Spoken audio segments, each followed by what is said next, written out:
Coach-san! Hindi kailangan magmadali. Basta tamaan mo siya ng tamaan, bata. Akong bahala, Mano. Ha? Ikaw bahala? Dito sa round na to. Pababagsakin ko na siya. Ha? Ano sabi mo? Narinig mo ba yun, Miyagi? Opo, sabi niya pababagsakin na raw niya sa round na to.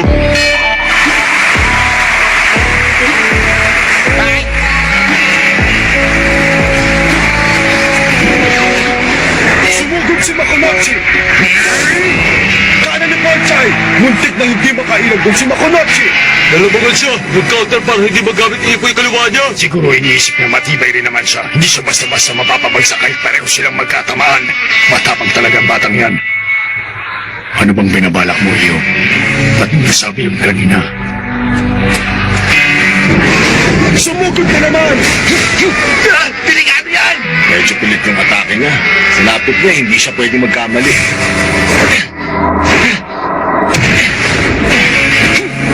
Hindi. Maling pa yung timing. Maganda ang pinapakitang rhythm ni Panchay. Iligang ng ilag si Makonachi. Walay depensa lang siya. Bossing, masyado pilit. Delikado ginagawa niya. Delikado nga yung labi niya. Kaya lang napapaasa ako ng batang yan. Hindi naman siya basta nagsasabi na mapapatumban niya ang kalaban niya kung wala siyang dahilan. Mababasa mo kahit sa mukha niya may kumpiyansa siya. May ipapakwento siya sa atin.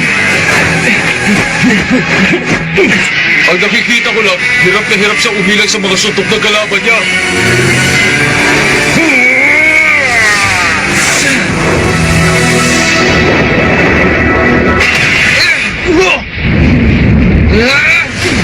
Ano to?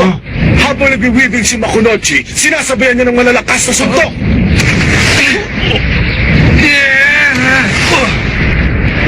Hindi. Kailangan mas mabilis. Sabay ang ulo. Huh? Ano yun? Mabilis ang weight shifting.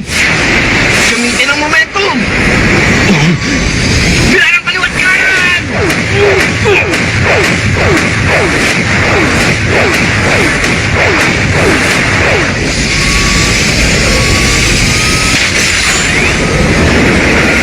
Yan pala.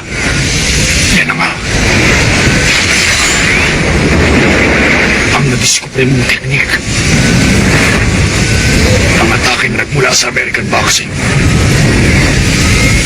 Ang Dempsey Roll.